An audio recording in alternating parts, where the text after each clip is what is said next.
Riavana malalo amin'ny tompo amintsika manankarivana ny fahasoavana sy ny fiadanana. Amen. Vavaka sika. Misaotranao zay raha eo amin'ity andro talata 3 aogositra ity 2024 zay andraisanay indray ny mofinaina zay voalahatra anay ao anio. Koa mitenena tompo fa mangetaetanao ny fananay ary ampahireza mandrakarivo zay hovonina amin'ny asa tsara rehetra sy ny teny tsara rehetra eo ambany fitarivo fanana masina manakarivo. Amen. Ny anjara mofinaina ao antsika amin'ity andro an'ity de Deutéronomie 15 andininy 7 ka hatramin'ny 1 Deutéronomie 15 andininy 7 ka hatramin'ny 1 vakina amin'ny anaran'ny tompo izany. Raha misy malahelo ny rahalanao ao tanànanao anankiray amin'ny taninao zay meny Jehovahandriamanitra ao anao, dia aza manamafonfonao na manakombona ny tananao amin'ny rahalanao malahelo. Fa sokafo tsara amin'ny tananao ka ampisambory zay ilaina izy arak'izay mahory azy. Mitanema fa ndao isy hevin-dratsy ao am-ponao manao hoe atombotra ny taona 7 ny taom-panafana ary ho ratsy fijery ny rahalahana malahelo ianao ka tsy hanome azy akory ianao ary hitaraina amin'i Jehova hiampanganao izy ka de ho faotanao zany. Mety koa izy arô ka tsy alahelo ny fonao raha manome azy satria izany zavatra zany no hitahin'i Jehovahandriamanitra ao anao amin'ny asanao rehetra sy amin'izay rehetra ataon'ny tananao fa ny tany tsy lozan'olo malahelo. Koa izany nandradika anao hoe sokafo tsara amin'ny rahalanao ny tananao dia amin'ny malahelo sy ny mahantra eo amin'ny taninao. Ray masonao manamasinanay amin'ny fahamarinana, ny teninao ny fahamarinana. Amen. Ny mahavarina eto amin'ity lahatsoratra masina ity ravana dia ilay andiny soratra masina hoe ny tany tsy lozan'olona malahelo. Ny tany tsy lozan'olona malahelo.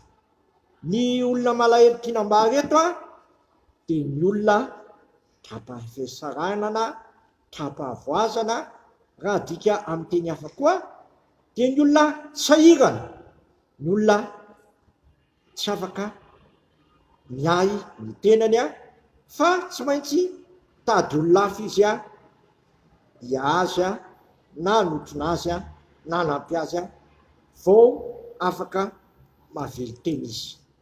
Zany natao hoe olo malahelo raha atao amin'ny soratra masina.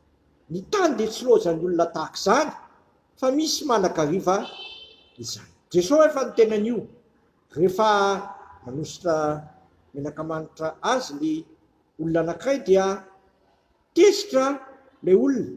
Manao any ianao Jesosy no mamela zao menaka-manitra zao ampiasainy ho anao?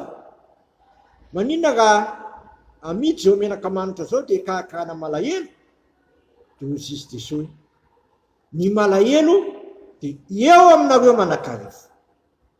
Marina koa zany nambaran'i Jesosy teo amin'ny teniny tamin'ny fotoanandro. Ny tany tsy lozan'olona malahelo. Eo anatrehan'izay dia isika mino, isika kristianina dia natao hoe rahalahy dia ny olona rehetra manodidina anao, indrindra raha hita amin'ity lahatsoratra masina ity dia ireo olona tokony heverina manokana na dika amin'ny teny hafa olona mila vozy.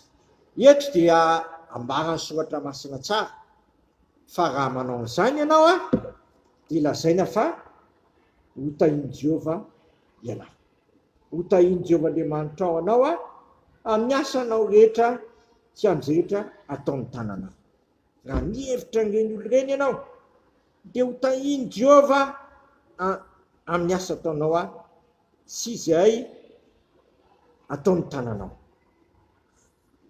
Amposin'Andriamanitra antsika riavana. Mijery ny manodidina antsika fa tsy ny tenantsika ihany. Mahatanteraka ny tenin'ny soratra masina hoe tiava ny namanao tahaka ny tenanao.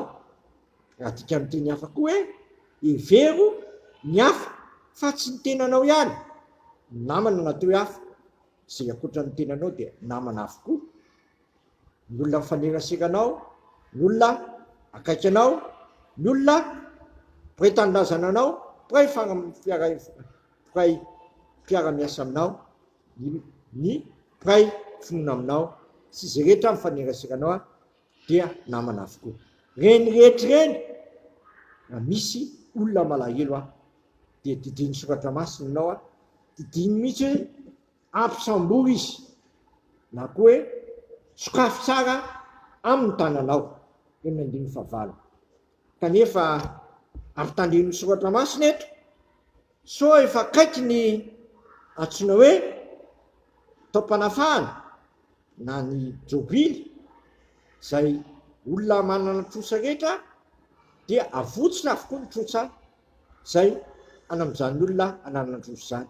Dia mieritreritra indray ianao hoe efa akaiky ny taom-panafahana, ndeha tsy hijery zany olo zany fa so votsotrany ny natotro azy. Mitandremo ho sisin'ny tompo so ratsy ny fonao. Eo natren'izay zany dia efa manisy sotsika dia tsy mitady taminy akory fa manao zany ampitiavana, ampifaliana, satria niny nataonareo dia atao mitiavana ny soratra masina. Eo zany tokoa ny fiainako sy ny fiainanao araka ny afatra Paoly apôstôly hoe ny fitiavan'i Kristy no maneratsika. Eo amin'izany koa ny fiainako sy ny fiainanao mba hara-piavin'i Kristy eny amin'ny lanitra fa ny tany tsy lozan'ny olona malahelo. Amen. Sotranao zay raha eo fa nampianarinao indray zay afoy sy hevitra ny hafa fa izany ny asa tsara andrasanao aminay satria ny finoanay dia tsy mamitrapetraka anay hitomemim-pona amin'izao fa mampahery anay sy manirika anay mba mivonona ny asa tsara rehetra sy teny tsara rehetra ary jery ny manodidina anay ninareo olona malahelo zay mila toloran-tanana. Dia mpahery zay tompo meo fahafahana manao an'izany zay ny mba ny fitariny fanahana masina ka andresena ny fantrana sy ny fahaseranana misy atin'ity zao tontolo zao ty. Dia sitrakainy ary vavaka hoe anay zay nan-danitra masinna ny naranao ho tonga ny fanjakanao ataony sitraponao ety an-tany tahaka ny an-danitra menany ny anina sahazo anay mamilany elokay tahaka na melana izay meloka taminay ary manafahanay amin'ny ratsy fanao fanjakana sy ny hery amin'ny voninahitra manakizay. Amen. Tanterahany tompo amintsika anie zao tontolo zao ary fiadanana Andriamanitra zay mihoatra no fahalalana rehetra ihany ny fonareo sy ny hevitrareo amin'ny Kristy Jesosy matoky izay ny antso anareo sady izy ihany nanefa izany. Amen. Voninahitra anie ho an'Andriamanitra rerany amin'ny anaran'ny Ray sy ny Zanaka ary ny fanahy masina. Amen.